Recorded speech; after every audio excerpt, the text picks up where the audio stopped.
মদিনার উহুদ পাহাড় 8.5 কিলোমিটার লম্বা, এত বড় পাহাড়, এত দূরত্ব, এত উঁচা যে মসজিদে নববীর এখান থেকে বারান্দা থেকে সেহান থেকে দাঁড়াইলে কি দেখা যায়?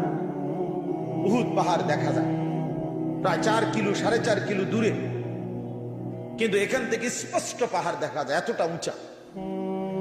তাহলে এত উঁচু এত লম্বা পাহাড় স্বর্ণ বানিয়ে দিলে আল্লাহ নবী সাল্লাল্লাহু আলাইহি ওয়াসাল্লাম বলেন সে আরো একটা চাই।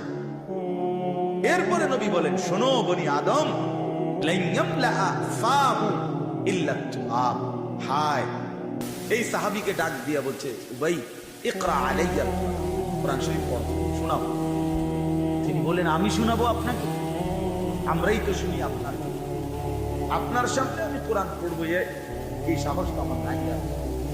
আল্লাহ নবী সাল্লাল্লাহু আলাইহি ওয়াসাল্লাম বললেন, আল্লাহ তাআলা তোমার নাম বলে আমাকে আদেশ করেছেন তোমার জবানে কোরআন। উনি 3 বার জিজ্ঞাসা এই কথাইটা।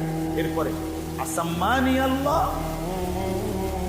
ইয়া রাসূলুল্লাহ, আল্লাহ আমার নাম নিছে?